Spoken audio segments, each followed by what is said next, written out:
इस वीडियो में जानेंगे कि आपको कौन सी भूमि नहीं खरीदनी चाहिए और यदि मान लीजिए आप ऐसी भूमि खरीद लेते हैं तो आपकी रजिस्ट्री इनवैलिड होगी और आपको उस पर अधिकार प्राप्त नहीं होंगे। जो भी भूमिधरी अधिकार प्राप्त हैं वो प्राप्त नहीं होंगे। और साथ में एक टॉपिक पर और बात करेंगे कि अगर मान लीजिए कोई व्यक्ति सरकारी ज़मीन पर कब्जा किए है तो आप उसे कैसे हटवा सकते हैं, आप उस पर कैसे एक्शन ले सकते हैं। तो चलिए वीडियो शुरू करते हैं। इससे पहले आपसे कहूँगा, यदि मान लीजिए आपका कोई प्रश्न है तो आप मुझे इंस्टाग्राम पर फॉलो करके पूछ सकते हैं।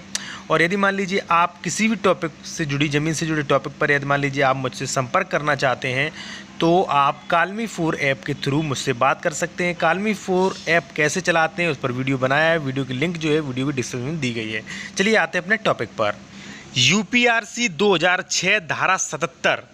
में कुछ ऐसी ज़मीनों के बारे में प्रावधान किया है जिस भूमि पर भूमिधरी अधिकार प्राप्त नहीं होंगी। कभी भी आपको भूमिधरी अधिकार प्राप्त नहीं होंगे और ऐसी ज़मीन को यदि मान लीजिए आप खरीद लेते हैं या मान लीजिए आपके नाम गलती से पट्टा हो जाता है या मान लीजिए आप अवैध निर्माण कर लेते हैं तो वो एकदम अवैध होगा और अवैध निर्माण को तोड़ा भी जाएगा और आपको वहाँ से हटा दिया जाएगा। चलिए जान लेते हैं कौन कौन सी भूमियाँ हैं। बहुत सी भूमियाँ हैं, चलिए सभी के बारे में नंबर से जान लेते हैं। सबसे पहले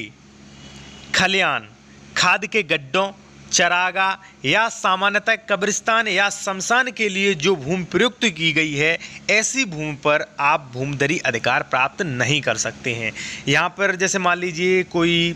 कब्रिस्तान है जहाँ पर लोगों के शव दफनाए जाते हैं या मान लीजिए कोई शमशान है जहाँ पर लोगों के शव जलाए जाते हैं, तो ऐसी कंडीशन में आप शमशान या कब्रिस्तान पर ना तो आप अवैध कब्जा कर सकते हैं और ना ही आपको इस ज़मीन का पट्टा किया जा सकता है और ना ही आपको इस पर भूमिधरी अधिकार प्राप्त होंगे। दूसरी बात मैं आपको बता दूं, यदि मान लीजिए आप शमशान की भूमि पर यदि मान लीजिए अवैध रूप से कब्जा कर रहे हैं तो वहाँ पर आपको आईपीसी की धारा के अकॉर्डिंग दंड का भी प्रावधान किया गया है। नेक्स्ट पॉइंट है ऐसी भूमि जो नदी के तट में स्थित हो। कई बार आपने देखा होगा कि नदी के जो तट होते हैं वहाँ पर बहुत सारी भूमि जो है वो ज़मीन पड़ी रहती है। तो ऐसी कंडीशन में वहाँ जो भी भूमि है उस भूमि का उपयोग जो है वो कभी कभी खेती के लिए किया जाता है, चाहे भले ही किया जाता हो, लेकिन वहाँ पर जो भी नदी के तट की जो भूमि है वहाँ पर आपको भूमिधरी अधिकार प्राप्त नहीं होंगे और ना ही आप ऐसी ज़मीन खरीद सकते हैं और ना ही ऐसा पट्टा मिल भी जाता है आपको तो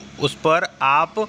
संक्रमणीय अधिकार वाले यानी कि जो भी अधिकार हैं वो भूमिधरी अधिकार आपको नहीं मिलेंगे। अगले नंबर में ऐसी ज़मीन आती है जो सार्वजनिक प्रयोजन या लोकोपयोगी कार्य के लिए अर्जित या धृत हो, ऐसी भूमि पर भी आपको भूमिधरी अधिकार नहीं मिलते। चलिए जानते हैं जो सार्वजनिक प्रयोजन के लिए भूमि है वो कौन कौन सी भूमियाँ मानी जाती हैं। सबसे पहले, यदि जो भूमि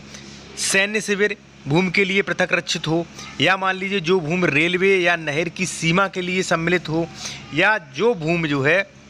वो किसी स्थानीय प्राधिकारी द्वारा स्वयं अपने प्रयोजन के लिए अर्जित की गई हो, या ऐसी भूमि जो उत्तर प्रदेश जोत चकबंदी अधिनियम 1953 की धारा 29 में निर्दिष्ट हो, या ऐसी भूमि जो किसी ग्राम पंचायत द्वारा सार्वजनिक उपयोगिता के प्रयोजन के लिए आरक्षित हो। तो ऐसी भूमि यदि मान लीजिए आप पट्टा हो जाता है तो ऐसी भूमि पर आपको कभी भी भूमिधरी अधिकार प्राप्त नहीं होंगी। अगले नंबर पर ऐसी भूमि आती है भूमि जिस पर पोखर, तालाब या झील हो, या जो तटबद्ध है या बांध या भीटा का भाग हो, तो ऐसी भूमि पर आपको कभी भी भूमि अधिकार नहीं मिलते हैं। और दोस्तों मैं आपको सबसे अच्छा उदाहरण दे दूं, आपने कई बार सुना होगा कि जो ज़मीन जो है, अगर मान लीजिए किसी की ज़मीन में ग्राम सभा की ज़मीन निकल आती है या मान लीजिए वहाँ पर चरागाह निकल आता है, तो ऐसी कंडीशन में जो भी कब्जा है वो प्रशासन द्वारा हटवा दिया जाता है। अगर मान लीजिए वहाँ पर अगर मान लीजिए कोई अवैध रूप से बिल्डिंग भी बनी है तो यहाँ तक कि बिल्डिंग को भी तोड़ा जा सकता है। और कई बार आपने देखा होगा कि बिल्डिंग को या मान लीजिए जो भी अवैध कब्जा किए हैं उन्हें वहाँ से खदेड़ दिया जाता है। अब बात करेंगे दूसरे सबसे महत्वपूर्ण पॉइंट पर। अगर कोई व्यक्ति सरकारी ज़मीन पर अवैध कब्जा कर रहा है या अवैध निर्माण कर रहा है तो आप उसे कैसे रोक सकते हैं। तो सबसे पहले जो मैंने यूपीआरसी 77 इस वीडियो में जो भी ज़मीन बताई हैं, चाहे कोई चरागाह है, या मान लीजिए कोई भी सरकारी खाद के गड्ढे हैं, या मान लीजिए ग्राम पंचायत की ज़मीन है, तो ऐसी कंडीशन में या कोई अवैध निर्माण कर रहा है या कोई अवैध कब्जा कर रहा है और आपको यदि हटवाना है, तो आप सबसे पहले जो भी आपके तहसील के एसडीएम हैं उन्हें आप प्रार्थना पत्र दे सकते हैं। अगर एसडीएम उस मामले को संज्ञान में नहीं लेते हैं तो जो भी आपके ज़िले के कलेक्टर हैं आप उन्हें भी प्रार्थना पत्र दे सकते हैं, और जो भी व्यक्ति है वह वहाँ से तुरंत बेदखल कर दिया जाएगा और उस पर कार्रवाई होगी। अब देखिए, जो सबसे महत्वपूर्ण पॉइंट है, कई मामलों में देखा जाता है कि गांव में सबसे अधिक जो विवाद होते हैं वो सड़कों को लेकर होते हैं। जो सार्वजनिक रास्ते होते हैं, यदि मान लीजिए उन पर कोई भी व्यक्ति अवैध कब्जा कर रहा है, या मान लीजिए जो भी जलमार्ग हैं कोई व्यक्ति जलमार्ग में अवरोध कर रहा है, तो ऐसी कंडीशन में आप क्या कर सकते हैं। यूपीआरसी की धारा 25 मार्गाधिकार एवं अन्य सुखाचार के बारे में प्रावधान करती है। जैसे कोई भी सार्वजनिक सड़क है, कोई सार्वजनिक भूमि है, या मान लीजिए कोई भी जहाँ पर जो भी खातेदारक हैं, जो कृषि श्रमिक हैं, या मान लीजिए अन्य लोग जो है वहाँ से गुजर के जाते हैं और जो भी उनकी भूमि है अपनी भूमि तक पहुँचते हैं, तो ऐसे स्रोतों को, या मान लीजिए ऐसे जल मार्ग के संबंध में जहाँ सिंचाई संबंधी सुविधाएं का लोग लाभ उठाते हैं,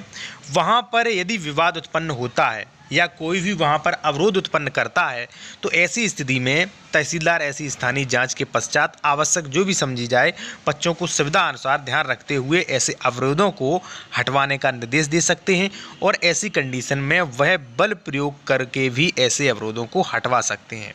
जो यूपीआरसी की धारा 26 जो है वो अवरोधों के हटाए जाने के संबंध में प्रावधान करती है। यदि तहसीलदार को यह पता चलता है कि किसी अवरोध से गांव की किसी सार्वजनिक सड़क या कोई मार्ग सार्वजनिक भूमि के आबद्ध उपयोग के रुकावट पड़ती है, तो ऐसी सड़क या जलमार्ग या जल के रोध को हटाने के लिए निर्देश दे सकता है, और ऐसे प्रयोजन के लिए वह बल उपयोग भी कर सकता है। कई बार होता है कि भाई ऐसे लोग होते हैं जो कि बिना बल उपयोग किए मानते नहीं हैं, ऐसे ही कहने से नहीं हटाते, तो वहाँ पर तहसीलदार को ये भी पावर है कि वहाँ पर बल प्रयोग करके भी ऐसे जो भी अवरोध हैं, चाहे वो कोई सड़क पर अतिक्रमण की है, कई बार देखा जाता है कि लोग सड़क पर पशु बांधते हैं, या मान लीजिए सड़क पर कब्जा कर लेते हैं, या मान लीजिए जो भी ऐसे जलमार्ग हैं जहाँ से लोग अपने सिंचाई करते हैं और अन्य जो भी लाभ लेते हैं उनके बीच में अवरोध पैदा करते हैं, तो ऐसी कंडीशन में आप तहसीलदार के यहाँ कार्रवाई कर सकते हैं। और यूपीआरसी की धारा 25 और 26 में तहसीलदार को अवरोध हटवाने का और बल प्रयोग करने का भी पावर दिया गया है। इसके अलावा यूपीआरसी की धारा 27 उप जिला अधिकारी की पुनरीक्षण संबंधी शक्तियाँ। उप जिला अधिकारी धारा 25 या धारा 26 के अधीन तहसीलदार द्वारा विनिश्चय किए गए मामले के अभिलेख को ऐसे विनिश्चय की वैधता या औचित्य के संबंध में अपना समाधान करने के प्रयोजन से मांग कर सकता है, और संबंधित पक्षकारों को सुनवाई का अवसर देने के पश्चात ऐसा आदेश पारित कर सकता है जैसा वह उचित समझे। दोस्तों, यदि आपका इस टॉपिक से जुड़ा कोई भी प्रश्न है तो आप इंस्टाग्राम पर मुझे फॉलो करके पूछ सकते हैं, और आपको यदि मान लीजिए कॉल पर संपर्क करना है तो आप मुझे कॉल मी 4 पर बात कर सकते हैं। वीडियो अच्छा लगा तो वीडियो को लाइक करें और चैनल को जरूर सब्सक्राइब करें।